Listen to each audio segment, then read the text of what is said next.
Welcome to a Season of Caring podcast, where there's hope for living, loving, and caring with no regrets. This is Rayna Neises, your host, and today we're going to talk about self-care. I know we've been hitting this topic pretty hard recently, but I really do want us to talk a little bit more about self-care and how you can embrace it. I love Nicole's attitude about self-care and her understanding of the necessity of it, especially in the thick of caregiving. I think so many times those of us that have been there before look back and go, I wish, or I didn't realize how important self-care was. I would say in my journey, I specifically stopped to think about self-care frequently so that when I allowed it to slip away, I had checkpoints that brought me back to really thinking about self-care. But one of the things that I realized was that self-care isn't just self-care. We use that word a lot. As Nicole said, there's a lot of things attached to self-care. But what I want us to really think about is the fact that it isn't about those things. It's really just about taking care of yourself. And I don't know about you, but there's seasons of life, even when I'm not caregiving, that can be difficult. And I might not be doing as good of a job as I should, or I know that I can, or I know that I need to. So I want us to really just, like Nicole said, kind of normalize it and make it something that we really think about in a way that fits us. It's about bringing you joy. Have you been doing that? Have you been bringing joy to your life? Have you taken time to think about what brings you joy? In No Regrets, I talk about that as well, because I did find it was so important to spend time in what brought Dad joy as well as brought me joy. And sometimes that can happen at the same time. Playing ping pong together, it brought joy to both of us. Going to the gym together, most days, it brought joy to both of us. So being able to bring joy to ourselves and to our loved ones is really amazing. And it is really important. Sometimes it's not possible to bring joy to you and to them when you're together. So that's what I want us to stop and think about. What brings you joy and when can you do that?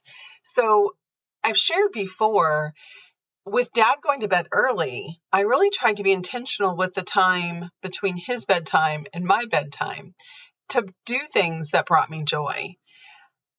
I know when I talked with Karen once, I mentioned this, but I found a subscription box that sent stamps once a month.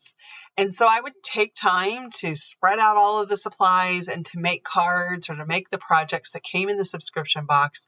And then I had gifts to give to other people. This is who I am. I love to do those kinds of things. So finding time to do it, even while I was caregiving, was really important.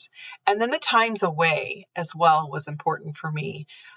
Having lunch with that friend, volunteering with a project at church, finding those things that brought me joy and finding a way to be able to do them when I was with Dad or when I wasn't with Dad. So again, I want us to stop and think about this self-care as just taking care of yourself. And there's a few things that I thought of as I sat down to write about what taking care of yourself looks like in your season, right now in the middle of it. And that first one has a lot to do with what I just talked about. It's meeting your own needs. Do you even know what you need? So many times we are in crisis mode, we are reacting, we are responding, and you might even be saying to me right now, Rayna, I don't have time to think about me. But what Nicole challenged us to do is to really just think about how many minutes in a day and to really just say, yes, you do. You do have time to stop right now and jot down, how are you? How are you feeling? Are you feeling drained? Are you feeling miserable? Are you feeling lifeless? Are you feeling joyful? Are you feeling happy? What words would you describe where you are right now in this moment? And then I would encourage you to just check in with yourself each and every day, whether that be the first thing in the morning, the last thing at night, when you brush your teeth. Attach it to something you do daily, just that check-in. How am I emotionally? How am I spiritually? How am I physically? And then take the time to react to those things. If you're not doing well, what do you need?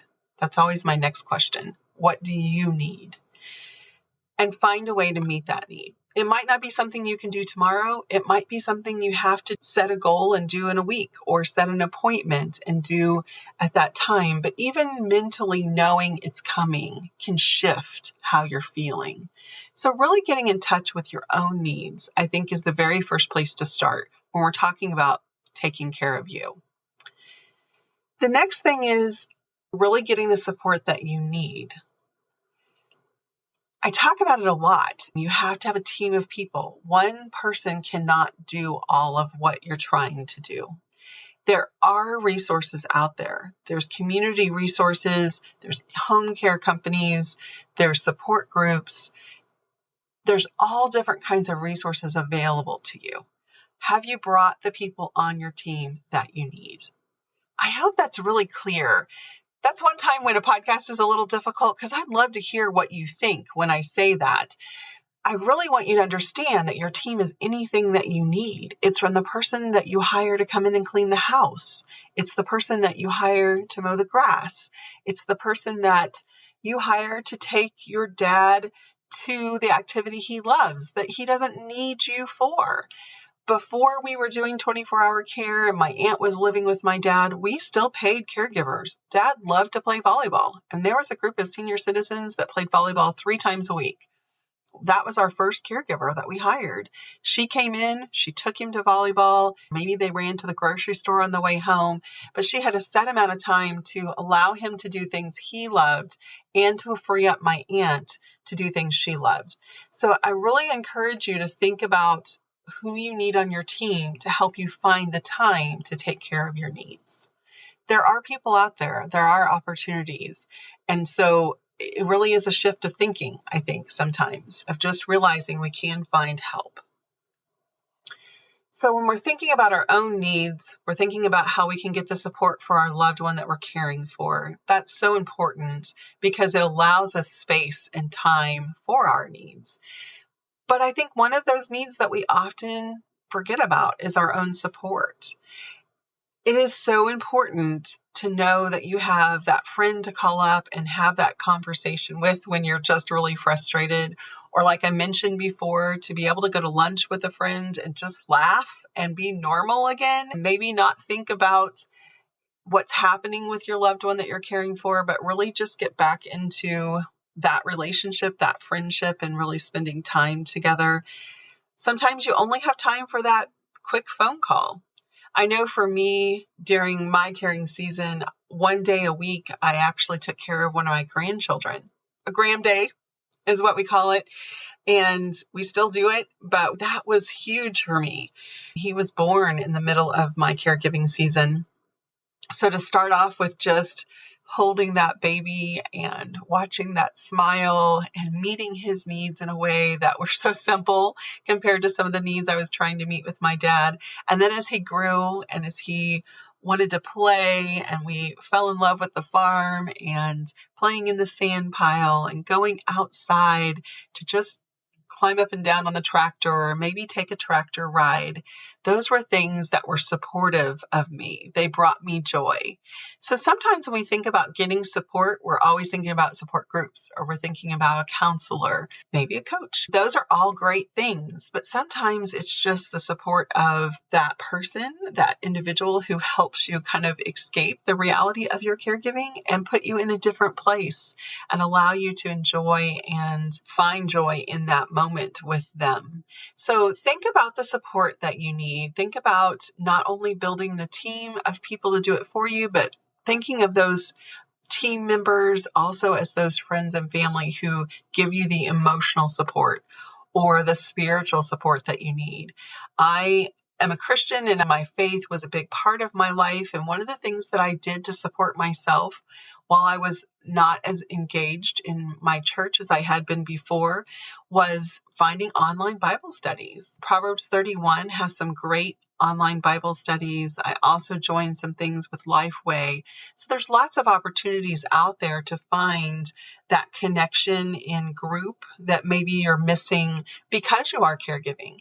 I know that at certain seasons of caregiving, it's not realistic to be able to leave the house and join in these groups in person. friends. So that's one thing I love about this time and season. There are tons of resources available online. Support groups are the same way. So I lead a support group. It's free once a month.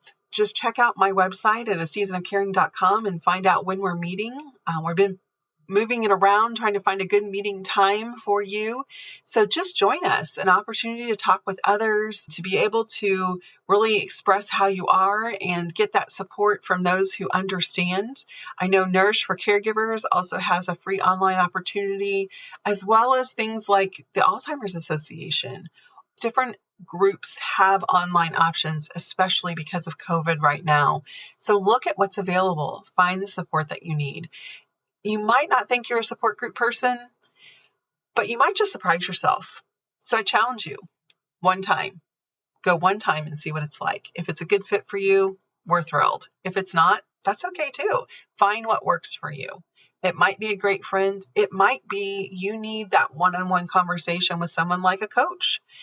That's what I love to do, is to be able to talk with people who are in this season and really hear what's going on with them and help them to find their own solutions to the challenges that they're facing, as well as offer support in any way that I can. So there are lots of opportunities from friends, family, to professionals and organizations. So don't short yourself on the support that you need, so that when you're on the other side of your caregiving season, you can look back with no regrets. You can feel that you lived a good life, as well as gave your loved one a good life in this season. The next thing I thought about was really the guilt. So many people struggle with the guilt. I guess I just want to say, banish it, kick it out. Don't allow yourself to sit in it. It's not true.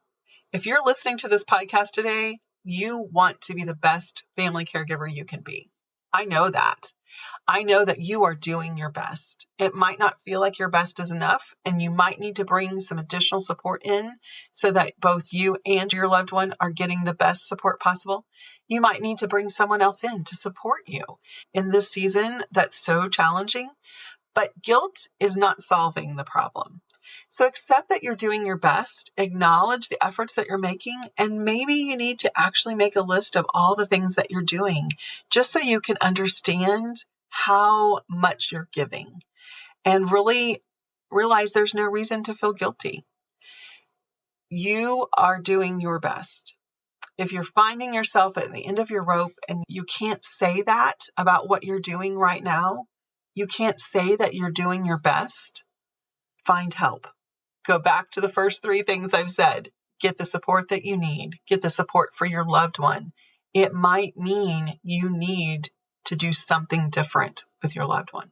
I've shared before, we had Dad in a day stay program. He went to a place where there were paid professionals that were great with him. There were peers that were in the same boat as he was, and they offered activities, stimulation, just all kinds of great things that he really enjoyed. So don't close off the opportunities of finding outside support if you're not feeling that you're doing your best.